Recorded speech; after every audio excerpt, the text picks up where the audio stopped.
Oi, meu nome é Neuza, tenho 71 anos.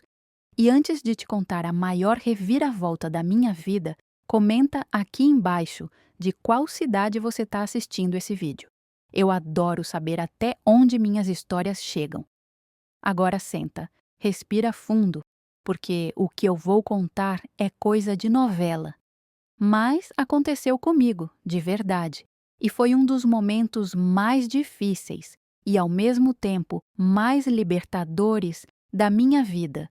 Eu fui casada por 38 anos com o Antenor, homem respeitado, trabalhador, de fala mansa. Todo mundo achava que ele era o marido ideal, inclusive eu. A gente criou 3 filhos juntos, passamos por dificuldades financeiras, doenças, luto, e eu sempre estive do lado dele. Sempre. Minha melhor amiga, ou pelo menos quem eu achava que fosse, era minha comadre Hilda. Era minha vizinha desde antes do casamento, batizou minha filha mais nova, ia na minha casa todo domingo tomar café. Eu dividia tudo com ela, confidências, choros, receitas e até minhas dúvidas sobre o Antenor. Comecei a perceber umas coisinhas pequenas, coisas que só mulher sente. Um olhar dele mais demorado quando ela passava. Um cheiro diferente na roupa quando ele voltava do bar.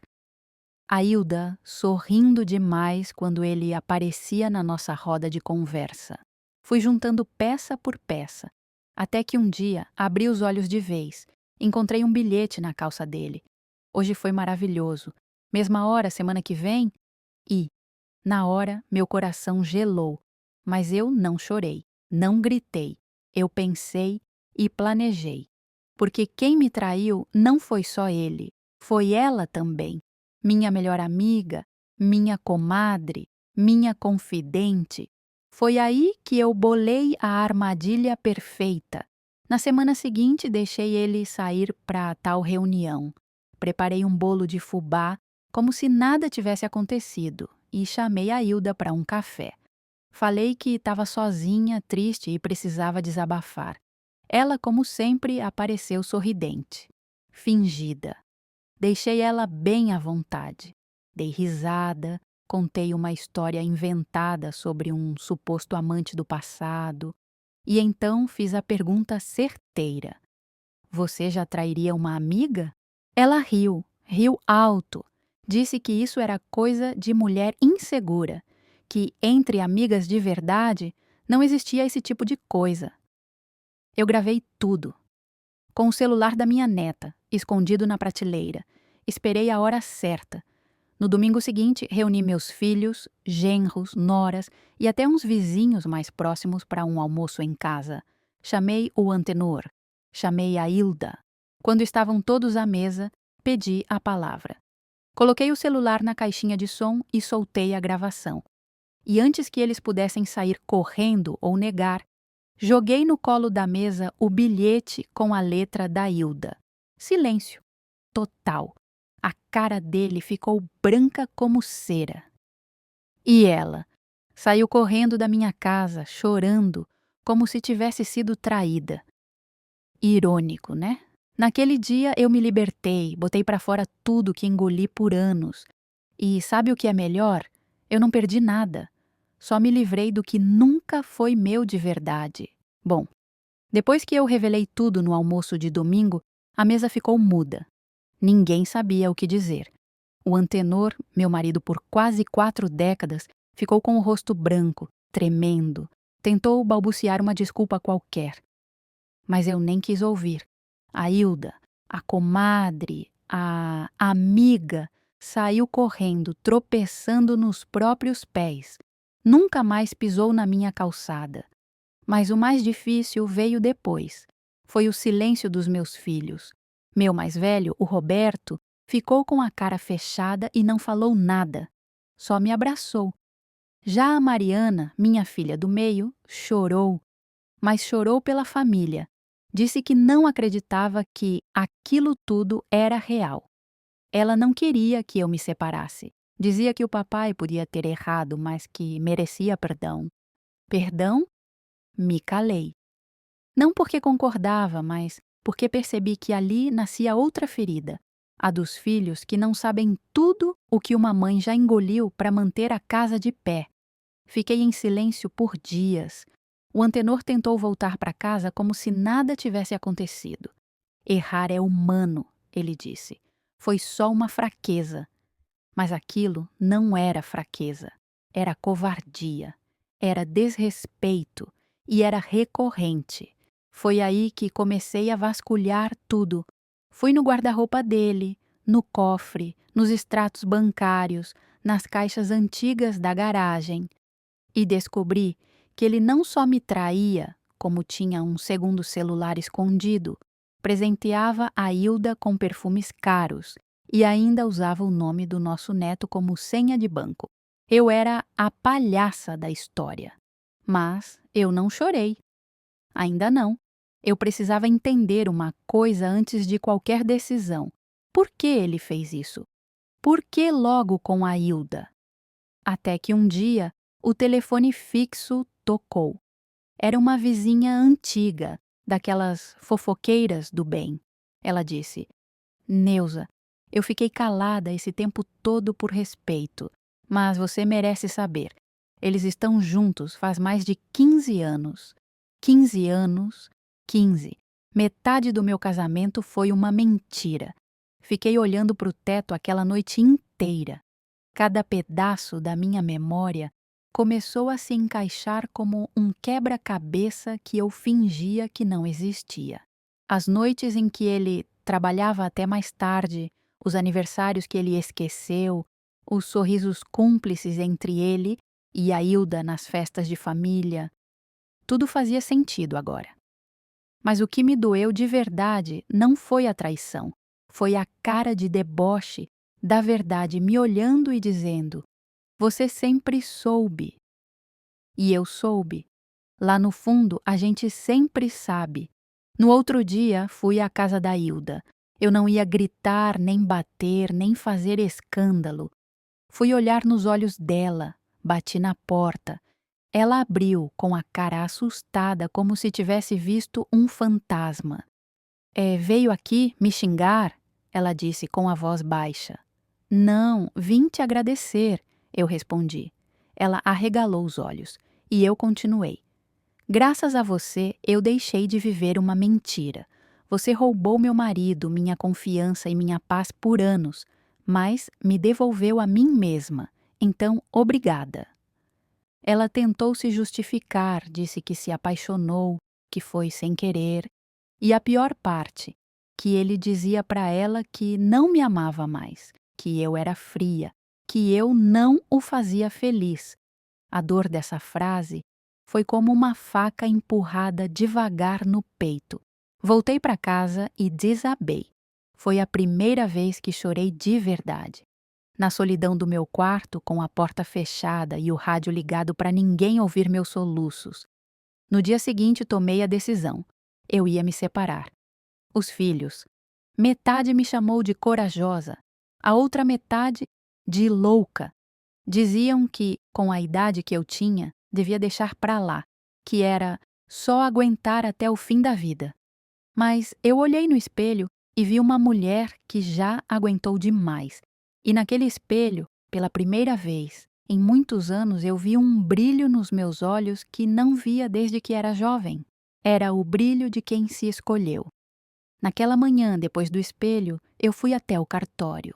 Entrei com os documentos na bolsa e o coração pesado, mas firme. Pedi o divórcio. A moça do balcão olhou com espanto, como se pensasse: nessa idade? Eu sorri, um sorriso discreto, meio triste, meio vitorioso. Voltei para casa com os papéis nas mãos. O Antenor me esperava na sala, sentado no sofá, o mesmo sofá onde ele fingia que era pai de família, marido fiel, avô carinhoso. Entreguei os documentos sem dizer uma palavra. Ele leu, jogou os papéis na mesa com força e gritou: Você vai jogar nossa vida fora por causa de uma besteira? Eu fiquei calada por um segundo.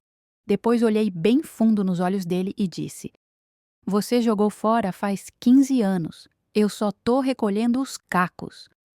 Ele bateu a porta e saiu. Desde aquele dia, nunca mais dormiu aqui. A parte mais difícil foi o depois. Não o silêncio da casa, mas o silêncio das pessoas que eu amava. Minhas irmãs ficaram do lado dele. Disseram que eu estava envergonhando a família, que mulher direita não expõe marido, que isso era coisa de novela, não da vida real. Até minha neta mais velha, a Júlia, ficou confusa. Ela me perguntou: Vó, por que você não perdoou o vovô? Ele sempre foi legal comigo. E foi aí que eu senti um nó na garganta. Não é fácil explicar para uma criança que, às vezes, mesmo quem parece bom, esconde um lado sombrio. Mas tive que ensinar. Ensinar que amor não é aguentar humilhação. Que não é porque alguém te abraça na frente dos outros que te respeita na ausência. Com o tempo, fui redescobrindo a vida. Fui ao salão e cortei o cabelo curtinho. Troquei a camisola furada por pijamas bonitos. Fui no centro da cidade sozinha, sentei num banco da praça com um café e ouvi um grupo de senhoras cantando bolero. E pela primeira vez em muitos anos eu me senti viva. Comecei a escrever num caderninho. Coisas que eu nunca tinha contado nem para mim mesma. Segredos do casamento, medos da juventude, sonhos que deixei para depois. Escrevia como se estivesse falando com alguém, e no fundo era comigo mesma. Uma noite recebi uma mensagem no celular. Era da Mariana, minha filha do meio. A que dizia que eu devia perdoar, ela escreveu. Mãe, eu pensei muito. Eu estava errada. Te julguei porque queria preservar a ideia de família, mas eu devia ter pensado primeiro em você. Me perdoa? Chorei como criança lendo aquilo, porque ali eu percebi que talvez eu não tivesse perdido tudo, só o que me fazia mal. Ganhei minha paz. O tempo passou, e cada manhã que eu acordava sozinha naquela casa silenciosa, eu deixava um pedacinho do passado ir embora. Não foi fácil. Teve dia que eu chorei escondida no banheiro, com medo que os vizinhos ouvissem. Teve dia que o cheiro do café me lembrava os domingos com a família inteira na mesa, e o peito apertava.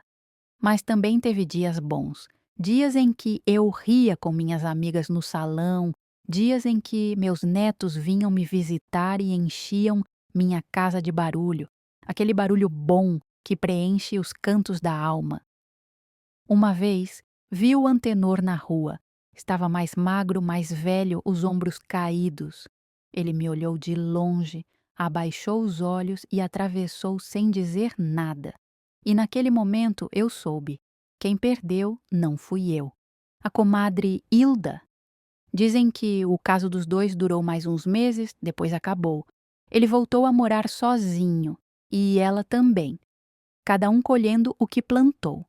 E eu comecei a viver de verdade.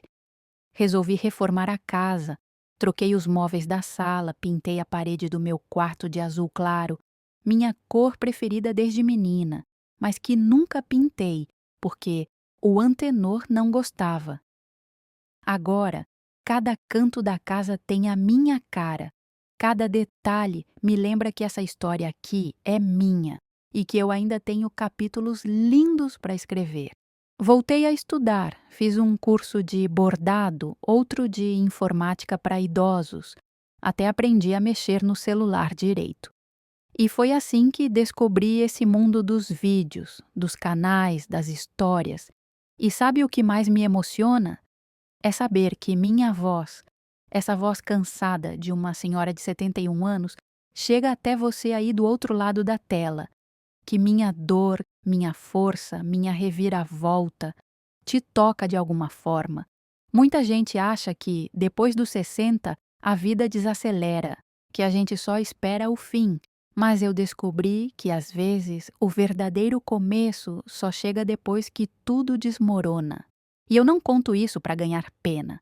Eu conto porque talvez alguém aí esteja vivendo algo parecido. Talvez você esteja engolindo traição, solidão, vergonha, achando que é tarde demais para recomeçar. Não é. Nunca é. Hoje eu durmo em paz. Eu escolhi a mim. E mesmo que metade da família tenha se afastado, a outra metade me abraça com orgulho. Minha neta Júlia agora grava vídeos comigo. Ela diz que quer que o mundo ouça as histórias da avó que ela quase perdeu para o silêncio. E eu tô aqui, contando. Porque se minha voz puder ajudar uma única pessoa a não aceitar menos do que merece, então tudo valeu a pena. E se você chegou até aqui, eu quero te pedir uma coisa do fundo do meu coração. Se inscreve no canal. Deixa seu comentário dizendo de qual cidade você está assistindo. E compartilha esse vídeo com alguém que precisa ouvir essa história. Você não está sozinha. E enquanto eu tiver voz, eu vou continuar contando verdades que o mundo tenta esconder. Com carinho, da vó Neuza. Até a próxima história.